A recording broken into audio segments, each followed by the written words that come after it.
beautifuls. Today I want to talk about some of the grieving that we do when we endure a loss and a death. Mostly a loss, I think, of any sort, but death always makes it very profound in that there is no possible chance of rekindling that experience with somebody or something, someone's animals, pets.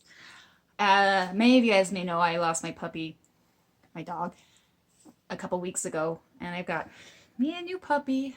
He's been great for the grieving process, but does not obviously replace my Lucky. But we all go through stages when we grieve, and there's no set way of like, first we do this and this and this and this. So we can fluctuate, we go back and forth. Everybody has different ways, and it's our coping mechanism. And one thing that we all usually encounter is what they call bargaining, where we try to bargain with God or the creator or whatnot, like, please take me instead. And when I lost my puppy, I, in the excruciating pain of grief and recognizing that is literally feels like it's so set in stone, there's nothing to change of it, essentially wanted to scapegoat my pain. I didn't want to feel it. And in my upbringing, I have been raised, and the way I had always comprehended it was death is a part of life, and when we cross over, our loved ones will be there and we will embrace and love them. However, profoundly enough, I had a download in the middle of my attempt to scapegoat my grief, my bargaining, when one of my angels asked, if you were to come over, basically, do you think that would solve what you're feeling? Or would that, I wish so badly, because when they come in, a lot of it's times energy, sometimes it's just so quick in your head you get it. But it was essentially, if you had your wish, if you chose to come back over, would that solve what you're seeking? And the truth of the matter was, for me in that moment, what was so profound was I do have the gift of clairaudience, and I do have the gift of clairvoyance, and I could feel my puppy, and I knew that, I don't know how it happens on the other end, what kind of transition, but my puppy was with me within immediately, like the first 5 hours. I could sense him, I could feel him, and he was in fact like a puppy, and he's still with me. I can still feel him. And he's healthy and he's great. But I couldn't touch him. So as Spirit was asking, okay, if you came over, would that solve the problem? And that was the moment I had this realization, where it may sound very elementary to some, but why it's so profound was I've always believed I'm going to cross over and I'm going to be able to hold the ones I love. Now, some may actually believe that, and I have no intentions of disrupting any beliefs or thoughts, but I don't believe it's necessarily going to be that way. I think as soul, we will connect with those loved ones as much as they can connect with us now. However, one of the beautiful gifts about being a human is that we can experience this, the touch, the caress, the hug, the love, the tenderness in this form.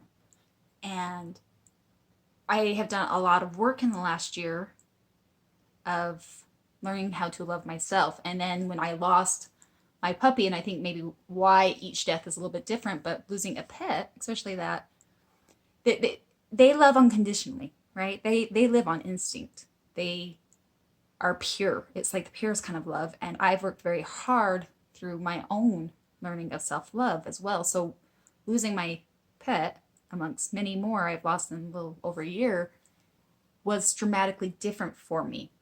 in recognizing what unconditional love really is.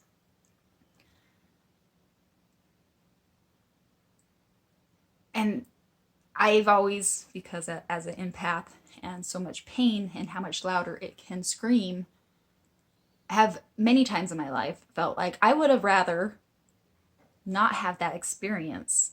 People would tell me it's better to have loved than lost than to never loved at all. And I, for a long time in my life, disagreed with that because of the pain. Everything has always felt so much more intense, and I couldn't wrap my head around some of these terminologies. Though in this moment, it really all spiraled and made much more sense in that should I try to scapegoat my own pain, bargain, take me instead, or whatnot? While I do believe when we cross the veil, it will be so much more immaculate than we can even comprehend. But it will not be the same as it is right here, right now, on Earth, in our human experience.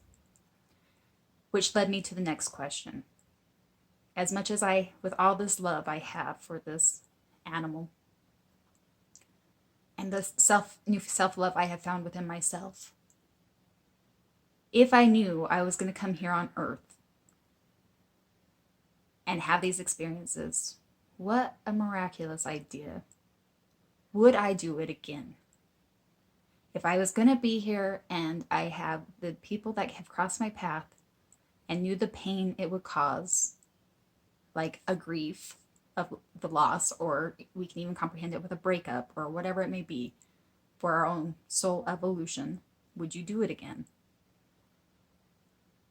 And the answer was yes.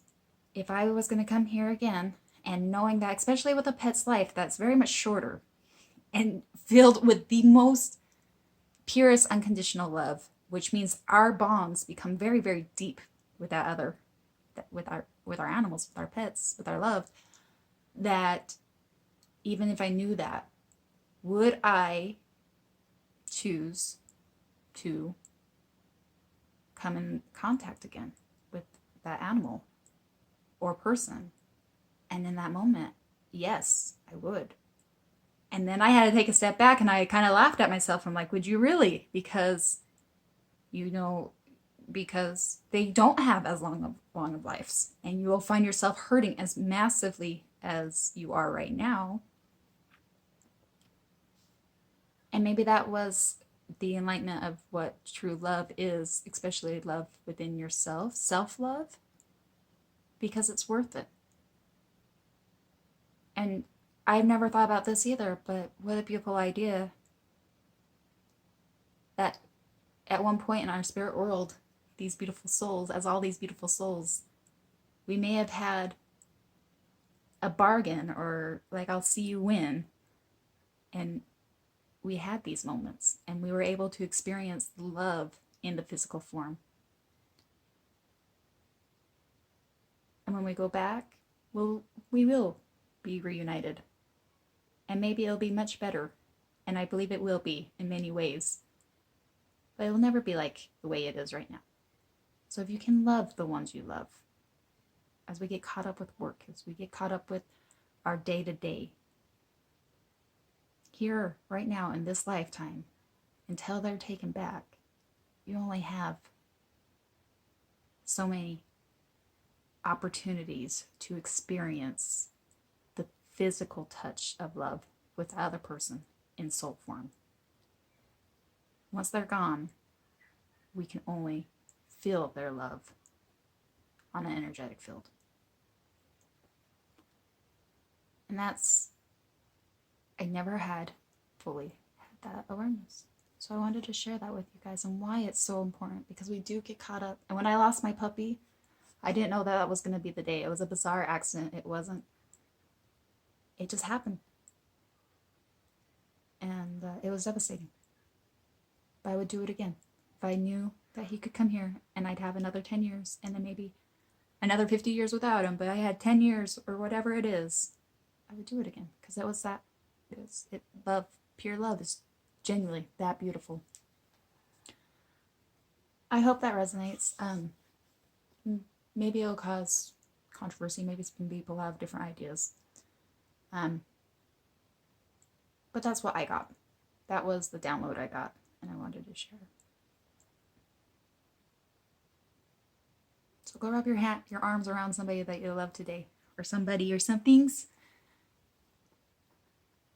because all of this is so temporary, including the pain and the physical love. Till next time.